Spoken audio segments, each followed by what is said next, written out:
जय गुरु जी। हमारे प्यारे और परमपिता शिव समान गुरु जी के चरण कमलों में शत शत नमन और गुरु जी की डिवाइन संगत को जय गुरु जी। संगत जी, इस कलयुगी संसार में हम सब कर्म बंधन से जकड़े हुए हैं और हम सबका अंत समय में एक ही लक्ष्य रह जाएगा, मोक्ष प्राप्त करना। परंतु मोक्ष को प्राप्त करने के लिए हम कलयुगी मनुष्य को बहुत जतन करने पड़ेंगे। परंतु शिव पुराण की विद्येश्वर संहिता के 3 व 4 अध्याय के अनुसार यदि हम भगवान शिव जी का श्रवण, कीर्तन और मनन करें तो हम सबकी मुक्ति संभव है। और यह बात स्वयं देवादिदेव महादेव ने बताई है। आज हम विद्येश्वर संहिता के 3 व 4 अध्याय सुनेंगे और जानेंगे कि स्वयं भोलेनाथ ने हम भक्तों की मुक्ति का क्या मार्ग प्रशस्त किया है।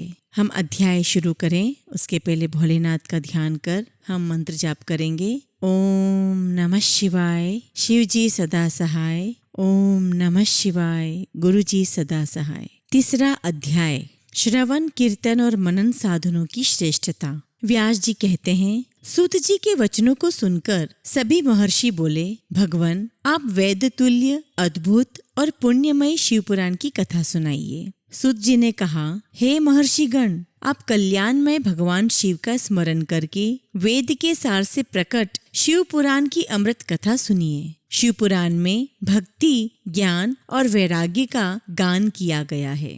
जब सृष्टि आरंभ हुई तो 6 कुलों के महर्षि आपस में वाद विवाद करने लगे कि अमुक वस्तु उत्कृष्ट है, अमुक नहीं। जब इस विवाद ने बड़ा रूप धारण कर लिया तो सभी ने अपनी शंका के समाधान के लिए सृष्टि की रचना करने वाले अविनाशी ब्रह्मा जी के पास जाकर हाथ जोड़कर कहने लगे, हे प्रभु, आप संपूर्ण जगत को धारण कर उनका पोषण करने वाले हैं। प्रभु, हम जानना चाहते हैं कि संपूर्ण तत्वों से परे परात्पर पुराण पुरुष कौन है, कौन समृद्ध है, कौन महान है। ब्रह्मा जी ने कहा, ब्रह्मा, विष्णु, रुद्र और इंद्र आदि से युक्त संपूर्ण जगत समस्त भूतों एवं इंद्रियों के साथ पहले प्रकट हुआ है।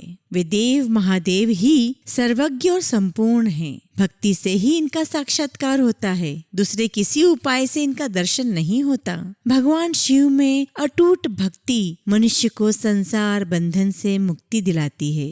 भक्ति से उन्हें देवता का कृपा प्रसाद प्राप्त होता है। जैसे अंकुर से बीज और बीज से अंकुर पैदा होता है, भगवान शंकर का कृपा प्रसाद प्राप्त करने के लिए आप सब ब्रह्म ऋषि धरती पर सहस्त्र वर्षों तक चलने वाले विशाल यज्ञ करो। यज्ञपति भगवान शिव की कृपा से ही विद्या के सार तत्व साध्य साधन का ज्ञान प्राप्त होता है। शिवपद की प्राप्ति साध्य और उनकी सेवा ही साधन है तथा जो मनुष्य बिना किसी फल की कामना किए उनकी भक्ति में डूबे रहते हैं वही साधक है। कर्म के अनुष्ठान से प्राप्त फल को भगवान शिव के श्री चरणों में समर्पित करना ही परमेश्वर की प्राप्ति का उपाय है तथा यही मोक्ष प्राप्ति का एकमात्र साधन है। साक्षात महेश्वर ने ही भक्ति के साधनों का प्रतिपादन किया है। कान से भगवान के नाम, गुण और लीलाओं का श्रवण, वाणी द्वारा उनका कीर्तन तथा मन में उनका मनन शिव पद की प्राप्ति के महान साधन हैं तथा इन साधनों से ही संपूर्ण मनोरथों की सिद्धि होती है।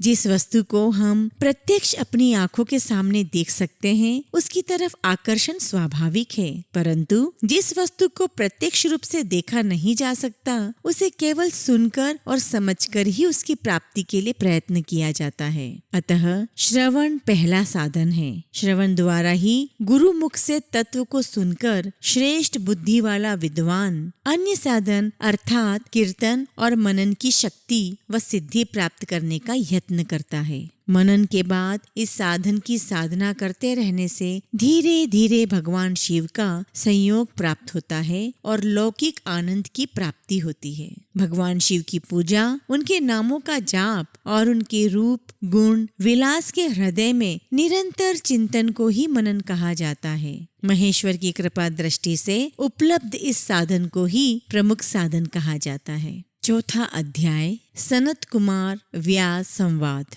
सूत जी कहते हैं, हे मुनियों, इस साधन का महात्म्य बताते समय मैं एक प्राचीन वृतांत का वर्णन करूंगा, जिसे आप ध्यान पूर्वक सुने। बहुत पहले की बात है। पराशर मुनि के पुत्र मेरे गुरु व्यासदेव जी सरस्वती नदी के तट पर तपस्या कर रहे थे। एक दिन सूर्य के समान तेजस्वी विमान से यात्रा करते हुए भगवान सनत कुमार वहां जा पहुँचे। मेरे गुरु ध्यान में मग्न थे। जागने पर अपने सामने सनत कुमार जी को देखकर वे बड़ी तेजी से उठे और उनके चरणों का स्पर्श कर उन्हें अर्घ्य देकर योग्य आसन पर विराजमान किया। प्रसन्न होकर सनत कुमार जी गंभीर वाणी में बोले, मुनि, तुम सत्य का चिंतन करो। सत्य तत्व का चिंतन ही श्रेय प्राप्ति का मार्ग है। इसी से कल्याण का मार्ग प्रशस्त होता है। यही कल्याणकारी है। यह जब जीवन में आ जाता है तो सब सुंदर हो जाता है। सत्य का अर्थ है सदैव रहने वाला।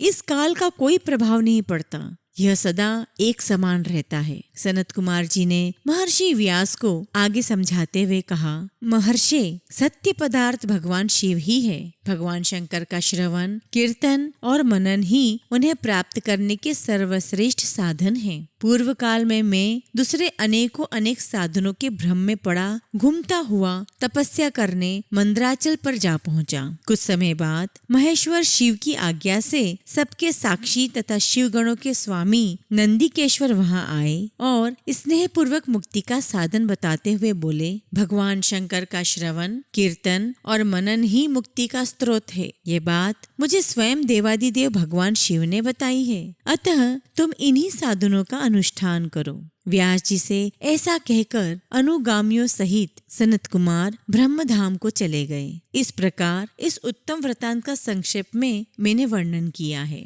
ऋषि बोले, सूत जी, आपने श्रवण, कीर्तन और मनन को मुक्ति का उपाय बताया है, किंतु जो मनुष्य इन तीनों साधनों में असमर्थ हो, वह मनुष्य कैसे मुक्त हो सकता है? किस कर्म के द्वारा बिना यत्न के ही मोक्ष मिल सकता है? संगत जी, जो मनुष्य श्रवण, कीर्तन और मनन नहीं कर पाते, उनकी मुक्ति का क्या रास्ता है, ये हम 5वें और 6ठे अध्याय में सुनेंगे। जय गुरु जी। शुक्राना गुरु जी।